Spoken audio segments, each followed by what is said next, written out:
Welcome to my channel. If you like to create, you like to grow, you like to know, you like to hang out, or you like adventure, go ahead and press that like and subscribe button along with the notification bell so that you can be notified each and every time I go live or upload a brand new video. Hey YouTube family, I'm back for another video. Today I'll be doing a wire wrap ring using this beautiful citrine stone right here.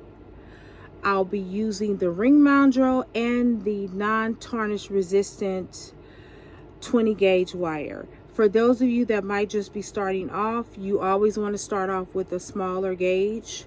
And the reason why I'm doing the smaller gauge today is because the holes within these beads is very small. It's not that large. So I always want to use a wire that can fit through there. So what I'm going to do is I'm going to take maybe about 2 feet of wire. And the reason why I take 2 feet of wire is because I will be doing a lot of wrapping. And if I make any mistakes, as far as length is concerned, I'll have extra leverage, okay? And I'll show you that. So now I'm going to begin by putting the wire through the hole of this citrine bead. And sometimes you need a little bit of help, so I'm going to take that flat nose and kind of try to push it in, and if it doesn't go in, we'll go to the other side. Sometimes going through the other side seems to do better. I don't have my bead reamer in front of me to kind of open up that hole, so what I am going to do is possibly try this one over here and see if it works a little bit better. And if it doesn't, I have some other ones handy. And guys, this type of thing does happen where you're trying to put wire through a stone or a bead and it just doesn't work. Okay, now I found one that it will work with, so we're going to use this one.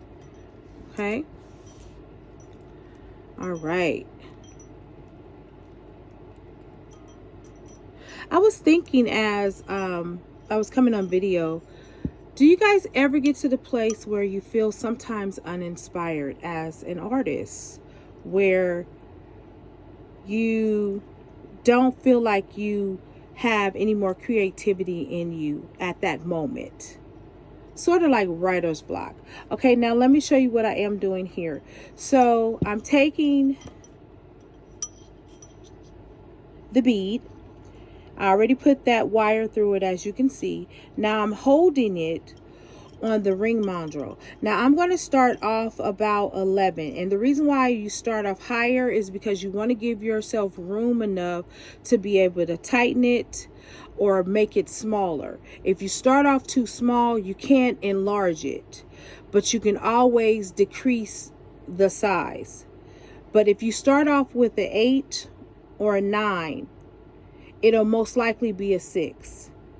Most ring sizes are between 6 and 7, but they're also 8 and 9s. Well, I'm going to start off at this 11 because I want to make it an 8 or an 8.5. This is what I want to do. Okay. All right. So I'm going to bend this slightly over the ring mandrel. Okay. So hopefully you guys can see how I'm turning it. So I'm just going to take this wire and I'm going to bend it. Now let me show you the back end of it. So this is what I've done on the back end. Okay. Now I'm taking this wire and wrapping it again around that ring mandrel. Okay. And so all the wire, as you can see, is already slipped down to that 9. So I'm going to push it back up to where I need it to be, which is at that 10 or 11. So I'm going to take this side and I'm going to wrap it again gently, okay? And I'm going to keep wrapping because there's a certain amount of thickness I want this to have. And I'm going to wrap it one more time. So then after that, I am going to squish this together and I'm going to take this wire right there and I'm going to wrap it around the actual stone, okay? I'm going to continuously wrap it. And I'm wrapping it to make it stabilized, right? To make it stable. Okay, we'll just go under. All right, so now I got that part stable, but now I'm going to take this side and also wrap it around the stone from this direction, giving it even more stability. Now I'm going to take the ring, as you can see, here it is. This is how it looks right now. So now I'm going to push these two together. I'm going to straighten out this wire. I'm going to take the wire from this end and I'm going to begin to wrap it. Now with this, I do recommend you use a flat nose or a round nose so to help you pull it through. And as you can see right on the side, this is what I'm going for, okay? Because we're going to tighten it to make it into a ring, and then I'll show you some other things. So we're going to continue to wrap it. And I like to kind of wrap neatly. So, and neatly for me means I try to wrap it as close as possible to each other. And you'll see it right here, okay? Because it gives it more of a finished look, in my opinion. And a more attractive look, okay? So now, and so what I'm doing here is pressing in that wire right here, okay? I'm going to continue to wrap because I'm making a ring.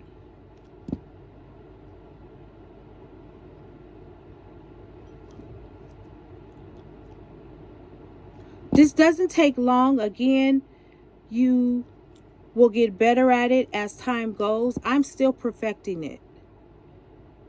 There are still things that I'm learning how to do with the wire wrap ring. Okay, so now what I told you before is the reason why I do a lot of wire in the beginning is because if you wanted to complete this whole wrapping around here, you will see I would not have enough wire to do that. So always give yourself enough wire if you want to continue to bring the wrapping all the way down, okay?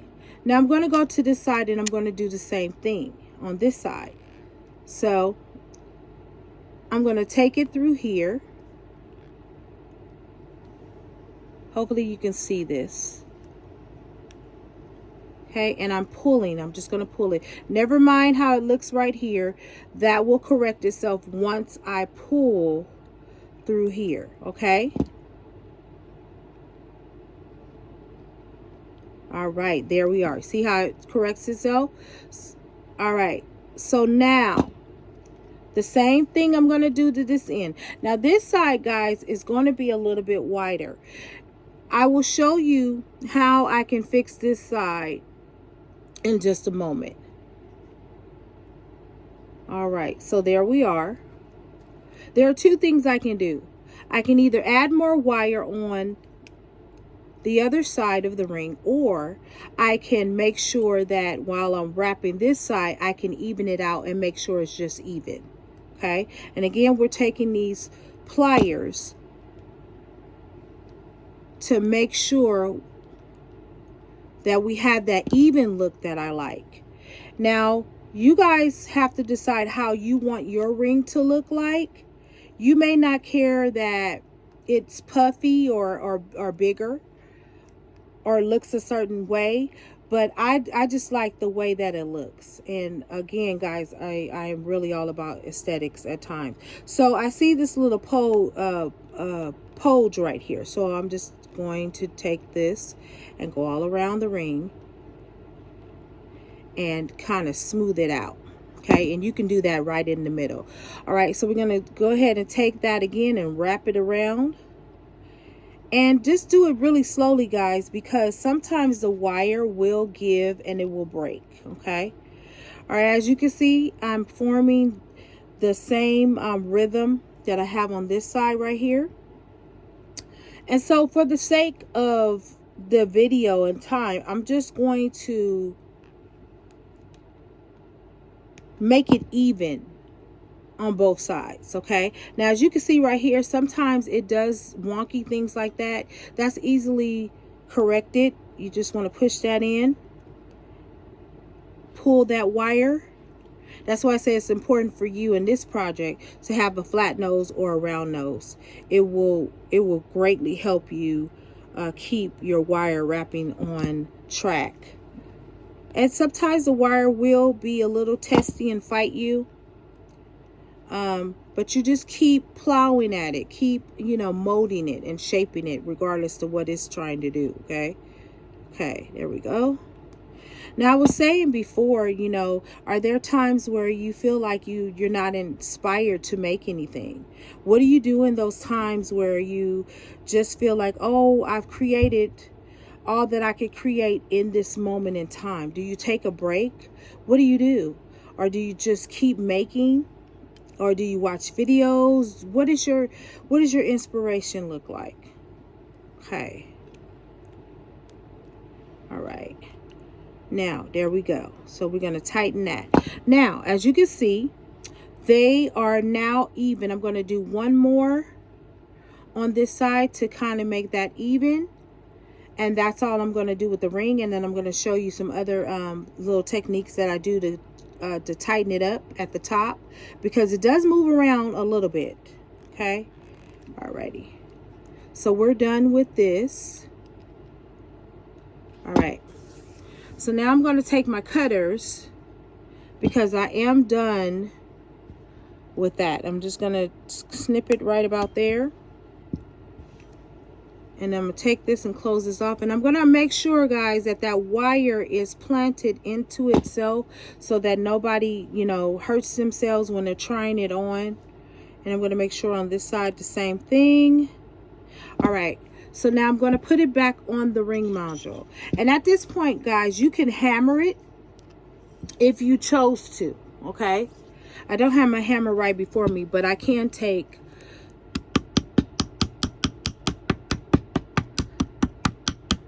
this flat nose and kind of shape it a little bit more. Okay, I can do that. And see, you have that ring. Here you are. So this is a size 8.5 ring. Okay, now I could make it smaller, but I'm not going to. Now what I want to do up here is kind of fix up this part up here. It is moving a little bit, so what I'm going to do is take this plier and kind of give it a little bit of a bend. But I'm going to bend it in this direction, not the other direction, because then it'll move. And as you can see, now it is in place. Now, if you want to do further embellishments, you can. Kind of tighten that up in that area. Okay. Now, if you're still not satisfied with the look of the ring, okay. Now, remember, originally I started off at that 11, right? This is a size 8.5, 9 ring, okay? Again, you can either use a rubber mallet, or you can use this right here. This is just as good. And you can kind of do a hammering motion and to give it a little bit more texture, or to make it a little bit more even. However you want to do that, okay? We are done with this ring. This is a very, very simple ring. I love it. Put it a little bit closer so that you can see it. And there is your wire wrap ring. And it doesn't take long. And again, guys, if you're starting off, start off with a 20 gauge, okay? I enjoyed this video so much. Hopefully you will enjoy it as well. I'll see you in the next video.